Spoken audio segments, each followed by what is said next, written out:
is up, entrepreneurs? Welcome back to the Friday Live Day. We're streaming a little bit early on this week, but this week I'm super pumped and excited because we're going to be talking about a topic that is very near and dear to my heart, but it's one that I think that every entrepreneur, no matter how big or small your organization is, you're going to be considering whether or not you think video is worth it for your time, for your business, for just the amount of money that you would have to invest into it up front to see if it's going to yield a return for you. So whether you're brand new starting a company, you haven't started a business yet, you already have a YouTube channel and you're wanting to incorporate a business into that, or you're just simply trying to figure out what you want to do, we're going to be covering some of those different topics tonight. So whether you're watching this live or on the replay, thanks for being here. So when I first got started in video, it was with the sole intent to start, one, getting used to gaining exposure in my business through video, and started to just stop being weird and feeling weird when it came to being on camera. I was not a person that, you know, when the selfie stick first came out, like I was gung-ho about it. Like, no, that was not me. Like, I hated the selfie stick. I thought it was the dumbest thing that you could ever do, and here I am vlogging and doing all the things when it comes to video. Invested in just thousands of dollars worth of equipment, software, tools, training, conferences, trips, you name it, I've done it. And so with that, there is that heavy amount of not income necessarily right up front, but investment up front. And you want to know, is that going to yield a return for you in your business? And that is the thing sometimes that keeps people from doing it. My first thing was not, my first goal with video was not to initially yield a return. I wanted it to be a supplement, a help to the business, but I had no intentions for my small business consulting. I had no intention for that to, you know, become all of what it's become now. And the reason for that is that there is what's called the know, like, and trust factor. You may have heard of it. You may, you know, you're used to doing those different things to try to increase your know, like, and trust factor. But if you're not familiar, in business, in life, period, you won't do anything with anybody if you don't know them to some degree, like them to some degree, and trust them to some degree. There has to be some know, like, and trust factored into a sale, a purchase, even downloading a free offer on a website. It's no guarantee that anybody's going to do any of the things that you may create or want to do.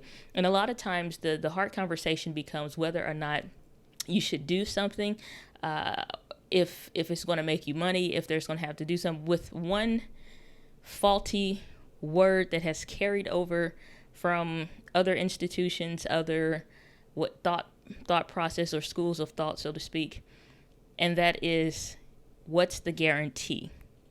And if you're waiting for something to be a guarantee for you, you're waiting to be guaranteed of success, or what's the trick, what's the thing, how is it working for you? Let me see your income. Let me see.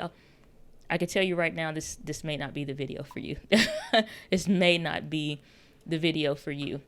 The reason why I say that is because in business, in life, there is no guarantee at all. There's no guarantee that you'll continue to be here. There's no guarantee that, you know, of anything. The only thing that we can be certain of is things are going to continue to change. And at some point, we all have an expiry date. So we best figure it out until then. But for the most part, most people want to know that if there's a guarantee, they want to know, come on, tell me. And it really isn't. There's no way to say if you're going to have success or not. There's no right tool that's going to make you more successful than something else. If I was doing this live stream with a GoPro, the content would still be the same. The audio would still be the same because I'd probably buy the same microphone. But, you know, it's the message that really matters. The camera is not what makes the live stream successful. The type of paper that you print on is not what makes the contract more valid. The type of business card or the shape of the business card. Shout out to moo.com, where I'll be getting my new business cards from for Visual D Creative. but it's not the type of the card. It's not the type of material. It helps with some validating points, but it's really not enough to move the needle to make a difference one way or another. Again, tough cookies if you want it. some like, hey, yeah, it's a great way. It's a lot of ways. Yeah, there are what you would call what how can I phrase this? There, best practices. That's the phrase I'm looking for. There are best practices for anything and everything that you're doing when it comes to YouTube, when it comes to Facebook, any social platform, any business, any whatever. There is, some things that you want to make sure that you're checking the boxes on. But whether or not video is going to be worth it for you has to be tied down into a couple things. So before I jump into those, let me acknowledge all those folks here in the chat. We got Kia Too Technical. Hey there, Kia. Good to see you. Glad that you are here. Kia, let me know, because I remember from before that you were saying that you were considering the Canon T6i or maybe like the M3 at one point or something. Let me know what you picked up. So I'm curious to know that. Walter Jeanette. Good to see you. Glad that you're here. Said hi, Diana. Love the content and thanks for this topic. Currently trying to make the jump from Facebook/Instagram to YouTube. I'll come back to that. But thanks for being here. Appreciate the comment. I'll get to that in just a second, Walter, because I'm super interested to talk about that. Greetings from Harlem. We have okay. Forgive me if I say this wrong. Was it Wambui? Or is it Wamboo? I want to think it's Wambui because of the I, but I don't know English as best as, a scholars could. So Wambui said it. That's what I'm going to say. Welcome to the stream. Glad that you are here. So let's get to the nitty gritty. So when it comes to whether or not is video going to work for you, everybody is different. Let's get that out the way. Let's get all the commonalities out the way. Everybody's different. Doesn't matter. Start with what you have. Okay, we've heard all that, right? You've watched several YouTube videos. You've watched several content creators. You've watched several reviews on all different kind of stuff. Fantastic. Is video going to work for you? The things that make video work are consistency. Like, I'm just getting straight to the black and white. It's consistency. It's dedication.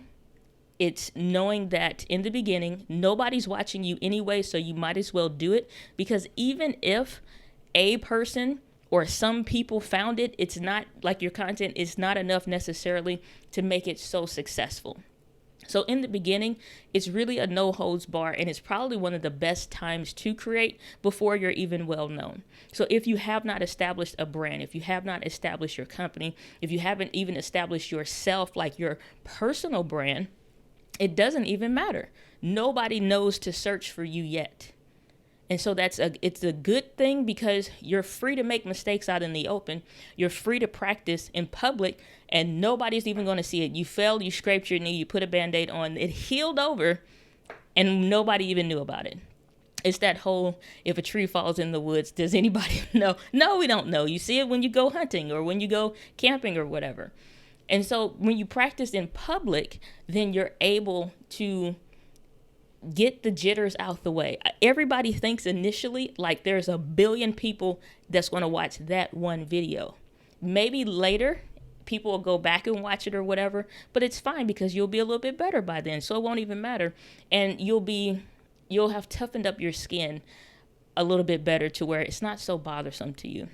Another thing is that if you're bootstrapping, if you're, running a home-based business or whatever the case is, a lot of people concerned, like if you still work a job, then they're like, okay, what if my coworkers see me?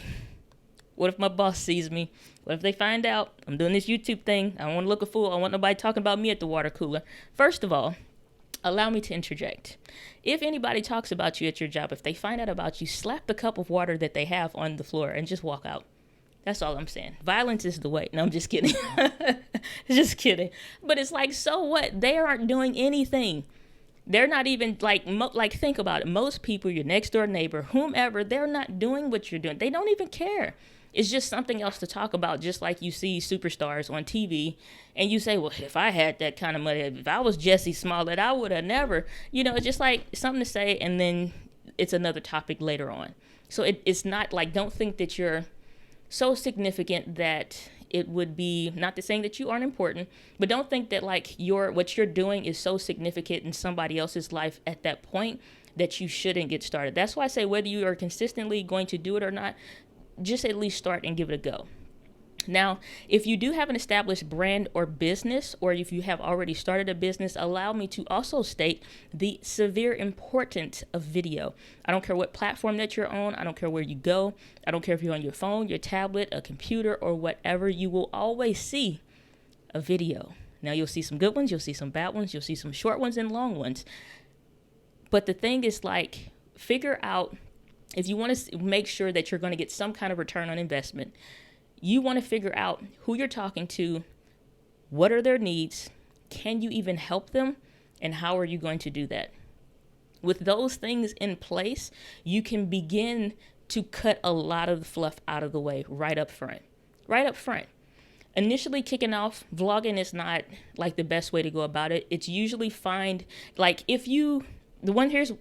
okay, nugget right here. If you really want to have genuine success in business, in video marketing for your business, make sure that frequently asked questions page, whether it's on your website or somebody else's website, make videos on the question. One question, one video. One question, one video. Be the answer to somebody's question. If you're establishing a business or a brand, go and look at their frequently asked questions. Go look at the comment sections. Go find, one of those Forbes videos or Gary Vaynerchuk or whomever, and look at the comments that they haven't replied to. Most of the time they take like the first hour or so sometimes, and they'll reply to some of those comments. And then a lot of channels, they don't even reply at all. They may get like a like, a heart, a thumbs up, and that's all you're going to get. Like there are people that are still waiting on an answer. So if you want to get a return on video, it's going to require some research. So that's the first thing. Next thing is that be willing to go through a process. There is no surefire way to know if your video is going to hit or not. There are best practices like, keyword research, tags, and all that stuff, whatever, hashtags, whatever it is for your platform. But the thing to realize is that everybody is not going to be like uber successful, but you can be really successful to a small group of people, really mean something to a small group of people, really make an impact to a small group of people. Most people think billions and millions when they're first getting started or doing something. Think 1,000. If you could impact 1,000 people and help them in a singular area, what questions do they have? What issues are they dealing with? So the research that you're doing is going to help, because when you get to the point that you know that you need to really pay attention to, what's like, whether or not this is being worth it for you, start with your phone. Again, best practices, start what you have, invest in small things that really make the difference or what have you. Okay, we're past that, right? Next step, be willing to commit for a time.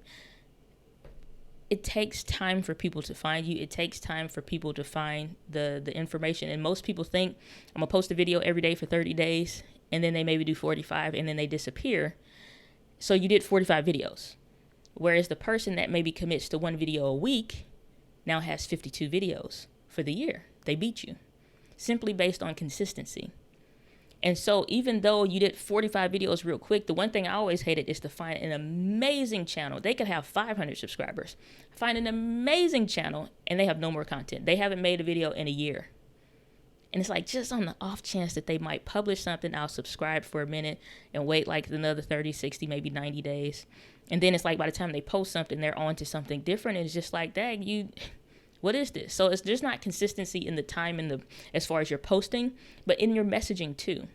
What are you helping people with what specifically? What are you helping them with specifically? So if you can identify those things, those two things, like get some research going and commit to a process, and knowing that for the next 2 years, like I really need to be focused on that. Video does not yield a return. And I noticed that, and I see that with video marketing clients that I'm getting now. So I have clients, I quit my job right at 30 days ago. And so I've been doing video editing and production full time. That being said, I'll look at some stuff, or I'll look at proposals like on Upwork or something like that. And it's just like, It's just like you want somebody to edit a video like Peter McKinnon and look like it was recorded through a shopping bag. I don't know what to do with that. It's like, I don't know how to help you. I don't. It's just like there's no magic formula of editing that can make video that looks like and sounds like it was recorded in a shopping bag helpful. It's not going to work. Or I do consultations before I accept a client just to know if it's a good fit or something like that. And so if I'm on the phone and I'm talking to somebody, like one of the common themes is like, I want to know, like before I hire a full-time editor, like I want to do videos, but before I hire a full-time editor for my videos, I want to know that I'm making my money back. I can tell you right now, you're not. Because if you're thinking already like that, then you're already setting yourself up for failure. Because at some point you got your, if this is a stop button, you already got your hand like this, just in case it don't work. So you can pop the button, hit stop, ceasefire, everything, like quit, and just quit. If you already got your hand like this ready to quit, you might as well not even get started. Just go back to work or go back to whatever other thing it is that you were doing. Because if you are entering it with the intention to quit, it's not going to work. Video is a process. Again, that know, like, and trust factor is everything. And video is the shortcut to the shortcut for getting people to know, like, and trust you, because you can write a blog and they can try to figure out what your voice is. You can listen to a podcast and they can try to figure out your demeanors and your body language, which is also another strong form of communication. And they kind of can understand based off of what you're saying. But at the same time, like facial expressions and stuff, like it matters. That's why, as dumb as it sounds, it's like that's why we have eyebrows. It helps with expression. And so the last thing that I'll touch on here is a great question. I'm going to jump back up and go through the comments real quick. Walter was saying earlier, currently trying to make the jump from Facebook and Instagram to YouTube. So I'll talk about that in just a second, and that'll be my third and final point about making the conversion from one platform to another, or which one to be on, or whatever. So Wambui. So it is okay. So I said it right. Wambui. All right, cool. So Kia 2 Technical said, still working on getting a camera. Haven't decided yet. Okay, cool beans. Some hey girl. What's up, Alex Miner? Good to see you. Walter saying facts, engagement is crucial. Got you. And Alex Miner is also a creator as well. So guys, check out his channel. He does some really phenomenal stuff. Filmmaker, wonderful person, dad, husband, really, really awesome guy. Says preach. So to get to the final point, which Walter was asking about, which is like, okay, maybe let's say you have some kind of presence somewhere on Facebook and Instagram, like Walter was saying, and you want to go to YouTube, because YouTube is the second largest search engine, only second to Google, which Google owns YouTube. So, hey, so like if you're trying to make the conversion from Facebook, Instagram to YouTube, if you already have a brand or some kind of presence somewhere, the thing to consider and to really think about is this. Who are you talking to, and what are you helping them with what specifically? And it sounds like maybe I repeated myself from a previous thing, because I did, because it's still valid for this very reason. When you have different platforms, they have different rules. They have different just ways that they're used. So much so, I'm so now getting used to being on Instagram. If I go to Instagram and I'm on there for a time, and then I switch over to Facebook and I see a picture that I like, I double tap the screen on the picture thinking I'm going to heart it, and the picture pops up, and I'm like, oh crap, I forgot I'm not on Instagram. This doesn't convert over here. Same is the same way with video.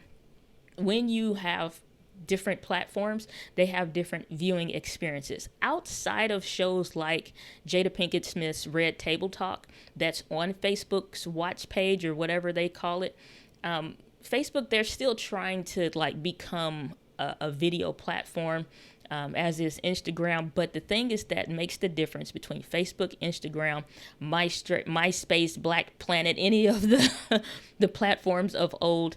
Like, it doesn't matter. The thing that makes and sets YouTube apart is that it's a search engine. If you want to know how to good search, let me tell you, back in the day, had a bunch of collared shirts, and you sweat, it gets hot or whatever, you got on deodorant, you get deodorant stains in your shirt. Did a Google search, led to a YouTube video, because I don't want to read it, I may get it wrong, I want to see what it's supposed to look like, the consistency. I was looking for like a natural product that could help get stains out of my shirt. And then my cousin, she was having the same issue, so I was like, well, I can tell her too. Found it, mom who was a blogger, converted and started doing stuff on YouTube, videos right there. And so the thing is, when I say all that to say this, is that when you know who you're helping with what specifically, you will also know how they will prefer to receive content. And then too, if you have an audience, you can just simply ask them, do you prefer a podcast? Do you prefer a blog? Do you prefer video? But everybody is going to be looking for video. You can also jump back to point number 1, do more research and see, like put in like some of the commonly frequently asked questions and throw that in the search on YouTube and see what comes up. How many search results are there? So how many videos that's in that category or related videos that's around that topic are there will give you an insight. Even if you're trying to establish an audience, are people already looking for this? There are different tools out there like keyword research. They have the YouTube, not YouTube, it's Google's analytics or whatever it's called. It's different stuff out there to let you know for this phrase, this is how many people are searching for this thing every month. That's why the M50 video series on my channel was so significant, because I knew once that camera came out, even though I hated that camera when it first was released because I was on it with a different brand, like my thought process just like, no, we need X, Y, and Z. But my audience needs M50. So I'm like, okay, let me pull back and stay focused on, let's major in the major instead of majoring in the minor. So I'm like, okay, they need basic, they need simple. I just pulled this camera out the box today. What do I have to do first? I have no idea.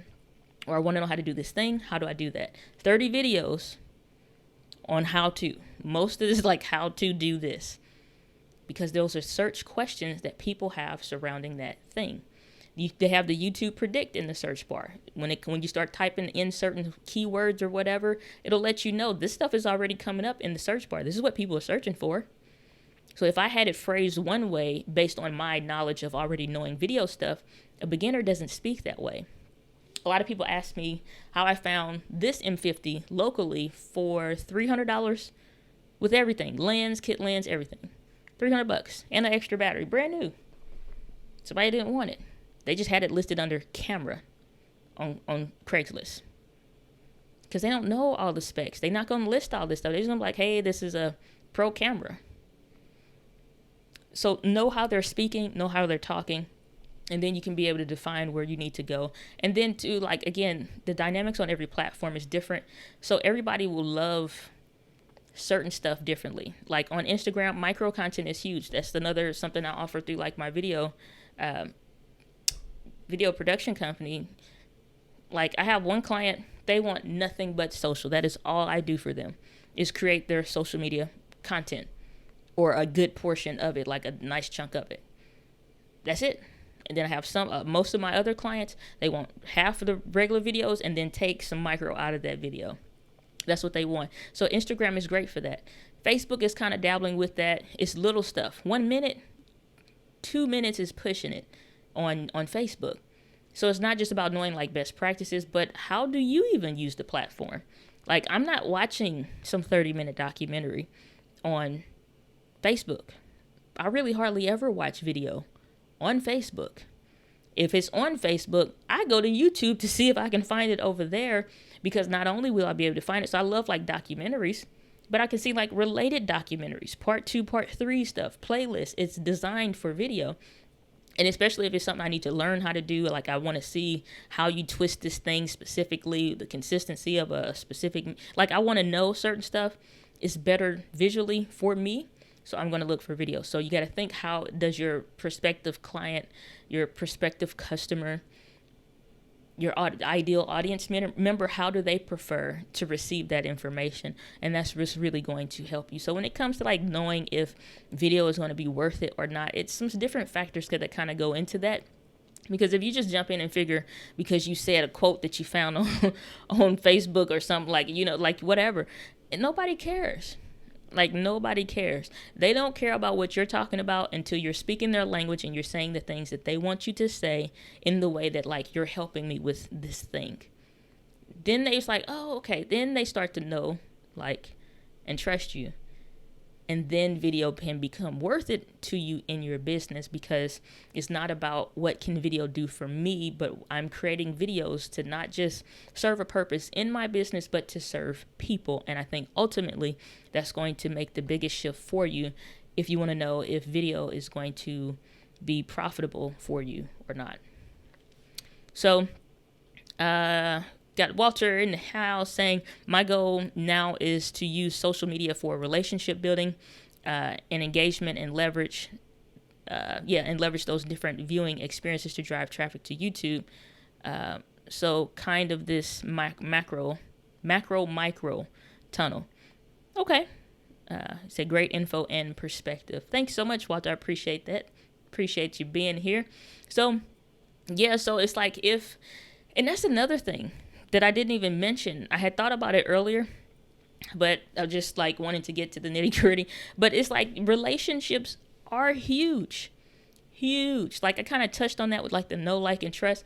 But relationships are huge. Like you can get to know somebody a couple different ways really, really well. But you have to like have massive library of content of that person. Their books, because they usually often take years to write a book. Their video content, because if they've created a library of work, then you're able to go back and like get to know them and see their quirks and just like, like different stuff, facial expressions, all that. Podcast, because that's a library of content and it's long form stuff. So it's just like, if you really want to develop relationships, like video is the fastest way. It for sure is the fastest way, but podcasting is nothing to sleep on either. So it's just like, if you have to invest in something, video is the way to go for sure. But yeah, most of my clients right now, no, nearly I think all of them, all of my clients right now are from prior relationships, like just establishing relationships on social, giving without asking, providing value without ever expecting a return is one company that I love. And they do church-based marketing. They give away almost 100% of their content, knowing that only 10% of their audience is going to buy from them. But it's a small group of people that they're serving that yields a big return for them. So Alex, you're saying, and make sure you're making your video cater to the practices of that platform. Don't just copy and paste, repackage and re-edit. Exactly. Because again, like everybody uses their stuff different. If you are saying, hey, double tap this image, and then you just copy what you had from Instagram to Facebook, just like that doesn't mean anything. And I actually had somebody, because I forgot, I have some of my stories, Instagram stories, they get shared like automatically to Facebook through Instagram or whatever. And so I was saying, what's up, IG fam, this, that, or whatever. And so a guy commented on the video. I'm forgetting that was even connected. Commented on Facebook. He's like, IG fam. He's like, was this on Instagram? And I was just like, yeah, I'm a professional. I know what I'm doing. I've done this before. No, it's just like, but yeah, it's just like, I want to know that was for me. I want to know that was for me here. I want to know that like I'm, saying like, if they say, hey, will you give this a thumbs up, a heart, and hit the wow face. That don't happen. Like you can't do that on YouTube. So all of those commands or calls to action mean nothing. So you do want to make sure it's just like, so when you're formatting your video, not just creating it for the person, but creating it for the platforms. Alex, definitely spot on with that. So I'm going to call it there for tonight. Really short, really quick. Just like wanted to make sure that I, got this out there. I want to talk about this as well in some of the vlogs that I'm doing. I'll probably start kicking out more of those, as well as like I have a whole list of videos that I'm coming out with as well. I'm probably up to 30 or so right now. And it's not just vlogs, so I'll be mixing those in between there just because, one, I'm documenting my own entrepreneurial journey. And I want to, in a year's time frame, see what decisions I was making, what was going on and stuff like that, and just kind of keep a record of that. Even stuff like the joke in my last vlog where my mom was talking about my sister who loves turkey everything and is like, she didn't like to eat pork or anything like that. And so she looks for the turkey alternative to everything. So she called my mom, was like, hey, is there a turkey ham hock? She's like, what did you just say? So like, that's an everyday occurrence, but it's just like funny to, you know, it's like captured that and this, that, or whatever. So, so just document. So the vlogs aren't for me to like try to be a Casey Neistat. Like I don't care about it in that way for that reason.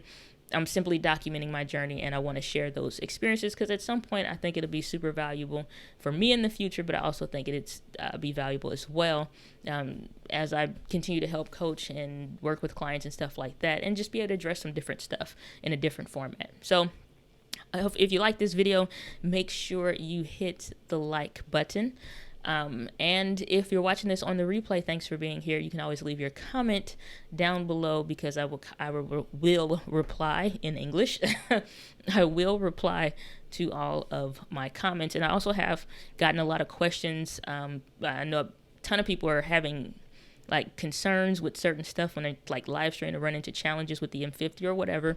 Instagram is the best place to connect with me. So I'm at Diana Gladney on Instagram. So if you want to hit me up there, if we need to do like one of those video chats or whatever, just message me there, and that's the best way to reach me. Other than that, we're going to call it good. And I always sign off on my podcast with a quote that I love. And it's by, I believe it's by Jim Rohn. And he says, the winds of life blows on us all, but it's how you set the sail. And so I hope that that encourages you that everybody's going to experience challenges. Everybody's going to have problems at some point, different areas in their business or whatever. So the winds of life, they will blow on us all, but it's how you will set your sail to direct your path. And with that, my friends, live with a passion. I'll see you guys on the next video.